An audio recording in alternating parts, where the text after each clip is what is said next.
भाग बेटा, भाग, तू भाग। काका, अब ये गांव डरेगा नहीं काका, अब ये गांव डरेगा नहीं।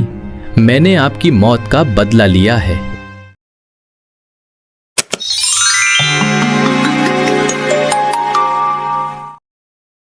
घोर अंधेरी रात। पहाड़ों से गिरा छोटा सा गांव माटीपुर आज खामोश नहीं था। ठंडी हवा के साथ एक डरावना सन्नाटा तैर रहा था। गांव की चौपाल के पास अचानक एक चीख गूंजी और सुबह होने से पहले एक जवान लड़की मीरा रहस्यमयी तरीके से मरी हुई मिली। उसकी मौत कैसे हुई, किसने की, किसी को कुछ समझ नहीं आया। खबर पल भर में पूरे जिले तक फैल गई। मामला बड़ा होते देख शहर के सबसे बड़े मंत्री विक्रम सिंह हेलीकॉप्टर से गांव में पहुंचे ताकि खुद इस घटना की सच्चाई जान सके। हेलीकॉप्टर की आवाज उस शांत गांव पर भारी पड़ रही थी और गांव वाले सहमे हुए मंत्री के उतरने का इंतजार कर रहे थे। मीरा की मौत साधारण नहीं लगती, यहां कुछ छिपाया गया है। किसने देखा था सबसे पहले? किसी ने आवाज सुनी? सच बोलो वरना ये मामला और भी बड़ा हो जाएगा। साहब, हमने कुछ नहीं देखा, बस रात के तीसरे पहर एक चीख आई थी और फिर सन्नाटा। मीरा हमारे गांव की बहुत सीधी लड़की थी, उसे कौन मार सकता है समझ नहीं आता। जाते जाते पथ में पूर्णिमा की रात चांद उठा था गगन में। चल चल चल जल्दी चल बोल रहा हूं, है चल चल चल चल चल चल बोल रहा हूं। क्या हुआ? ये बैल ऐसे क्यों चिल्ला रहे हैं? सर्वनाश कर दिया, अब क्या करूं? सामने देखते ही किशन ने पाया कि कुछ ही दूरी पर एक आदमी खड़ा है। उसका शारीरिक बनावट कुछ अजीब है। उसे देखते ही उसके दोनों बैल आगे बढ़ना नहीं चाह रहे हैं। ए कौन रे तू? कौन रे तू बेटा? हमारी राह रोककर ऐसे सामने खड़ा है? तुझे देखकर तो मेरे बैल जाना नहीं चाहते। रास्ता छोड़ बोल रहा हूं। ए बेटा, क्या कानों में बात नहीं जा रही है क्या?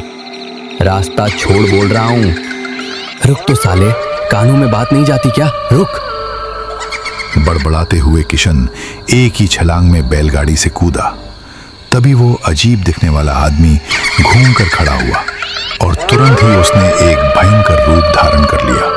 फिर वो चिल्लाते हुए किशन की तरफ दौड़ा। हो बाबा, हो बाबा, हो बाबा, मुझे बचाओ, मुझे मार डालेगा।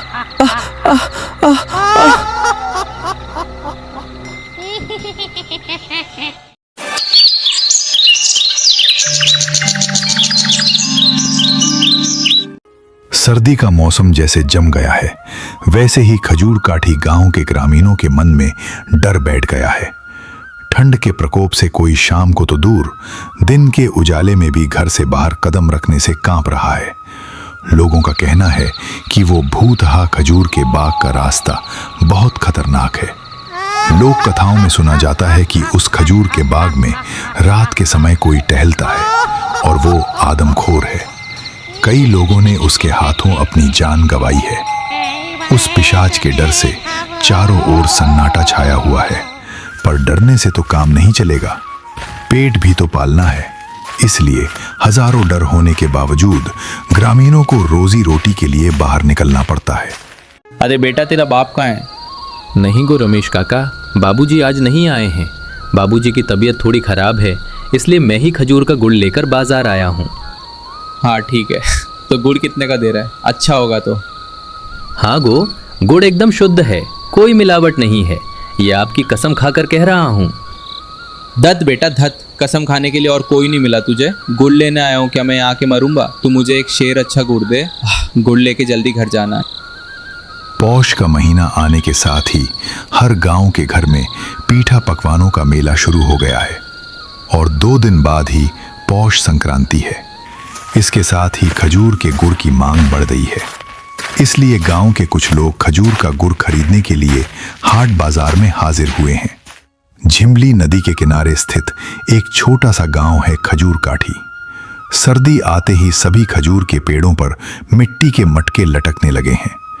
खजूर काठी गांव में लगभग सभी लोग खजूर का रस इकट्ठा करते हैं और उससे गुड़ बनाते हैं, और उसी गुड़ को लेकर वे खजूर काठी गांव के क्योरा टोली के हाट में आते हैं, जहां गांव के लोग हर तरह का खजूर का गुड़ लेकर आते हैं।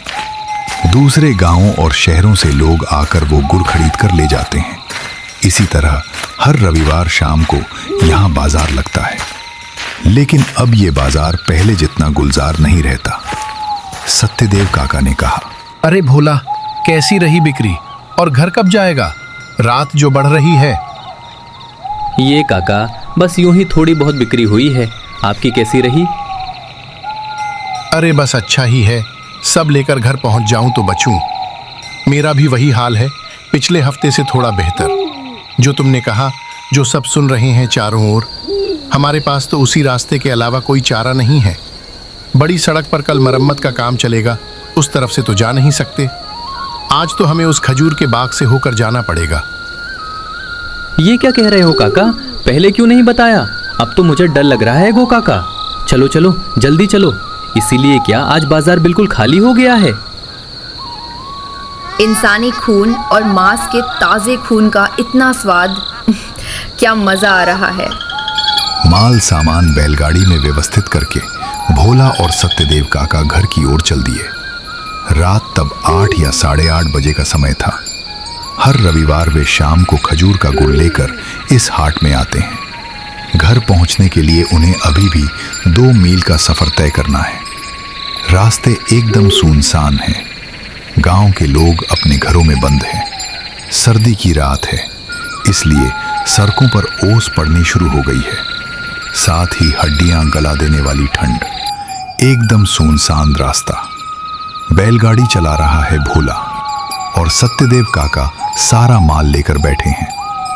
ए हट हट, ए चल चल चल चल, ए हुस हुस, चल चल चल, जल्दी चल। अरे बेटा, गाड़ी ध्यान से चला। हम उस खजूर के बाग के पास आ गए हैं रे। जितनी जल्दी हो सके इस बाग को पार कर चल। हाँ गो काका, मैं वही कोशिश कर रहा हूँ, लेकिन ये बैल तो बिल्कुल भी आगे बढ़ना नहीं चाह रहे गो। इन्हें फिर क्या हो गया? ए हट हट, ए चल चल चल चल, ए हुस हुस, चल चल चल, जल्दी चल। काफी दूर चलने के बाद जब बैलगाड़ी खजूर के बाग के ठीक सामने पहुंची, तभी से बैलों ने कुछ अशुभ संकेत जैसे पहले से ही महसूस कर लिया। क्या हुआ? कौन गया? मेरे सामने से कौन गया? कौन गया? सामने आओ। अस्पष्ट छाया जैसी कोई चीज देखकर भोला के चेहरे का रंग उड़ गया है। कौन मेरे सामने से गया? कहीं यही वो खजूर के बाग का प्रेत तो नहीं? काका, ओ काका, देखा? भोला के मन में तरह तरह की चिंताएं घूम रही हैं। इसी बीच उसे पीछे से एक गूंजने वाली आवाज सुनाई देती है। सूखे गले से वो पीछे मुड़कर सत्यदेव काका को बुलाने वाला होता है। तभी देखता है कि सत्यदेव काका वहां नहीं है। ए काका, कहाँ गए काका? ओ काका कहाँ गए? भोला बैलगाड़ी में रखी लालटेन लेकर गाड़ी के पीछे की तरफ आगे बढ़ता है। कैसी एक अजीब सी आवाज हो रही है। जैसे ही वो पीछे जाकर गाड़ी के नीचे सड़क की ओर देखता है। भोला, बचाओ, मुझे मार डाला। मुझे इस पिशाच ने मार डाला। मुझे बचाओ। और बाबा रे, भूत। वो प्रेत सत्यदेव काका का गला दबाए हुए है और उनकी गर्दन पर काटने की कोशिश कर रहा है। उसके नुकीले नाखूनों से सत्यदेव काका का पूरा शरीर घायल हो गया है और वहां से लगातार खून बह रहा है। वो पिशाच के हाथ से खुद को बचाने की कोशिश कर रहे हैं। ये दृश्य देखकर भोला जैसे अचानक साहसी हो उठता है। ए छोड़ दे काका को, छोड़ दे बोल रहा हूं, नहीं तो तेरे नसीब में बहुत दुख है। तुझे बेटा चबा कर खाऊंगा। मेरे मुंह पर बात करता है, इतनी बड़ी हिम्मत। कौन कहाँ हो? मुझे मार डाला। भाग बेटा, भाग, तू भाग। ये तो मुझे मार ही डालेगा। मैं तो अब इसके हाथ से बच नहीं पाऊंगा। तू भाग रे, भाग, तू भाग जा। तू क्या काका को छोड़ेगा या मैं अपना क्या दिखाऊं गधा? नहीं छोड़ूंगा। मैं तुम दोनों को मार कर ही शांति पाऊंगा। जितना ज्यादा भोला उस प्रेत पर गुस्सा दिखा रहा था, उतनी ही जोर से वो बूढ़े आदमी पर हमला कर रहा था। सत्यदेव काका उस दर्द को और सहन नहीं कर पाए। उनकी आंखें जैसे अपनी जगह से बाहर निकल गईं। अब सत्यदेव काका के शरीर में प्राणवायु शेष नहीं है। शैतान, तूने सत्यदेव काका को मार डाला। देख अब। भोला ने एक काम कर दिखाया। हाथ में पकड़ी लालटेन उसने उस प्रेत के ऊपर फेंक दी। तुरंत ही उसका शरीर धधकती आग की तरह जल उठा। जल रहा हूँ, जल रहा हूँ, जल रहा हूँ, जल रहा हूँ। ओरे बाबा रे। समझ कैसी पीड़ा होती है मौत के समय। समझ। कुछ ही देर बाद वो प्रेत काले धुएं की तरह हवा में विलीन हो गया और भोला सत्यदेव काका के मृत शरीर के सामने बैठकर फूट फूट कर रोने लगा। काका, अब ये गांव डरेगा नहीं काका, अब ये गांव डरेगा नहीं। मैंने आपकी मौत का बदला लिया है काका। मैंने आपकी मौत का बदला लिया है।